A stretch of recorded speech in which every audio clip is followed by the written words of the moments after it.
शुभम, मैं आपको सीधे शब्दों में बता देती हूँ कि मैं सिर्फ आपकी पत्नी नहीं, किसी की बेटी भी हूँ। ये बात आप क्यों भूल जाते हैं? जिस तरह आपको आपके माता पिता की चिंता होती है, मुझे भी तो अपने माता पिता की फिक्र होती है।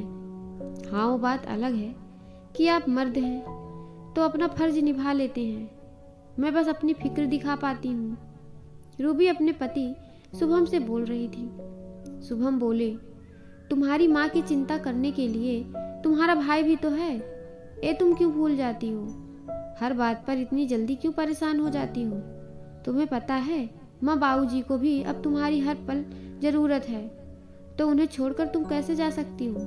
रूबी बोली, मैं आपके माता पिता की सेवा में कोई कमी नहीं छोड़ती, पर मेरे बूढ़े माँ बाप का क्या? अगर मेरा भाई उनकी सेवा नहीं कर सकता तो क्या मैं अपने माँ बाप की देखभाल भी नहीं कर सकती? इतने भी कठोर मत बनिए। भगवान ने आपको भी बेटी दी है, जरा आने वाले समय को भी सोचिए। इतना बोलकर वो वहां से चली जाई। रूबी के माता पिता बूढ़े हो चले थे और रूबी के दो भाई, जो आपस में ही संपत्ति को लेकर बस झगड़ते रहते थे और माता पिता के साथ दुर्व्यवहार करते थे। बेचारी माँ अपने मन का दर्द बस बेटी से बयां करती थी और यहाँ रूबी का मन दुखता था और वो चाहकर भी कुछ नहीं कर पाती थी। रूबी के दो बच्चे दोनों बाहर पढ़ते थे, बहुत कम ही आना जाना होता था। उसके सास ससुर उसके साथ ही रहते थे। रूबी ने एक दिन अपने पति से कहा, मैंने तय किया है कि माँ और पापा को मैं यहीं ले आऊंगी। इतना बड़ा घर है, माँ बाबूजी के साथ वो भी यहीं रहेंगे, दोनों को कंपनी भी मिलती रहेगी और मैं भी निश्चिंत रहूंगी। शुभम बोले, तुम समझ रही हो कि तुम क्या बोल रही हो? ये दोनों तो तुमसे संभलते नहीं और तुम उन दोनों को बुलाकर रिश्तों को उलझा रही हो और अपना बोझ बढ़ा रही हो। रूबी बोली, माँ बाप किसी के लिए बोझ नहीं होते और मैं आपके साथ रिश्तों में बंधी थी, किसी बेड़ियों में नहीं कि आपकी खुशियों के लिए जीऊंगी और अपने हर रिश्ते को छोड़ दूंगी। रूबी ये कहते हुए बिल्कुल भी घबरा नहीं रही थी और आत्मविश्वास भरे स्वर पूरे घर में गूंज रहे थे। अब आए दिन किसी न किसी बात पर दोनों की बहस होती रहती थी। बातों बातों में रूबी ने अपनी बेटी से, जो बाहर पढ़ती थी, उसे सारी बातें बताई। बेटी ने अपने पिता को फोन किया और बोली, पापा, अगर आप नाना को अपने साथ रखना चाहती हैं तो क्या परेशानी है? जिस तरह से आप अपने माता पिता की देखभाल कर रहे हैं, उसी तरह उन लोगों को भी कर लीजिएगा। कल को अगर मेरा पति मुझे आप लोगों की देखभाल करने से रोकेगा तो मुझे भी बहुत दुख होगा।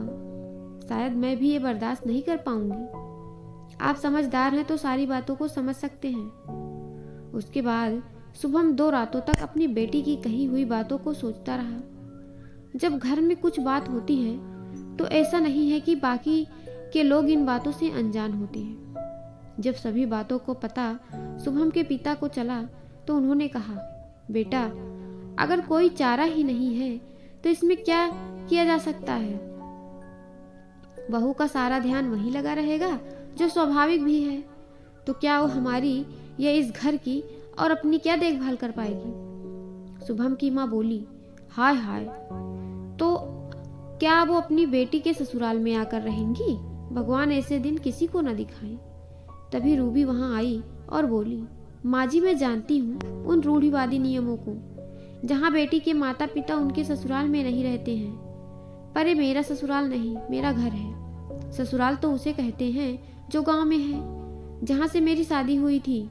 यहाँ तो ये नौकरी करते हैं और घर ले लिया है। घर परिवार से बनता है, जो आप लोग हैं।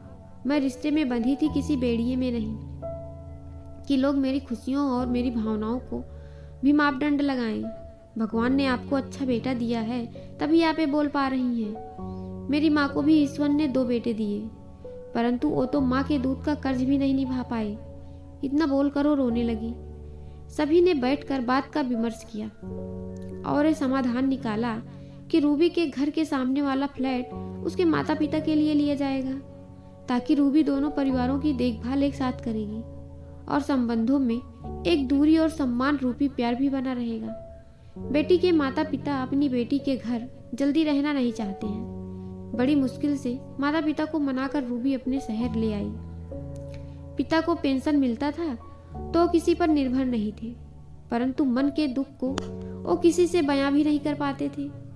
समाज के रूढ़िवादी बेड़ियों को तोड़कर एक पिता अपनी बेटी के पास रहने आए तो बेटी ने खुले दिल से उनका स्वागत किया और अपनी बेटी होने का फर्ज निभाया। लड़की जब शादी करके किसी परिवार में बनती है तो अपनी आज़ादी और अपने रिश्तों का सौदा नहीं बल्कि उन्हें खुशी से जीती है और अपने खुशी से डोर में बनती है, ना कि बेड़ियों में। उसके मन की भावनाओं को भी समझे और अपने माता पिता के जैसे ही अपनी पत्नी के माता पिता को भी समझे। इससे संबंधों में प्यार और समर्पण की भावना जागती है, जो हमारे समाज के लिए एक अच्छे उदाहरण को जागृत करती है। अगर बहू अपने सास ससुर की सेवा कर सकती है तो अपने माँ बाप की क्यों नहीं। अपने घर में इतनी आज़ादी तो होनी चाहिए कि वो अपने माँ बाप को कुछ दिन अपने पास रख सके। और अगर आदमी चाहते हैं उनकी पत्नी उनके पास उनके माँ बाप की सेवा करे, इज्जत करे, तो उनका भी फर्ज बनता है कि वो अपने पत्नी के साथ उनके माँ बाप की भी इज्जत करे, समय आने पर उनके काम आ सके, अपनी पत्नी के कदम से कदम मिलाकर चले, उसकी तकलीफ को समझे। इस कहानी पे आपकी क्या राय है, कमेंट करके ज़रूर बताइएगा। स्टोरी पसंद आए तो लाइक और मेरे चैनल को एक सब्सक्राइब ज़रूर करिएगा। आपका दिन शुभ हो, आपकी लाइफ की सारी बुराइयां दूर हों।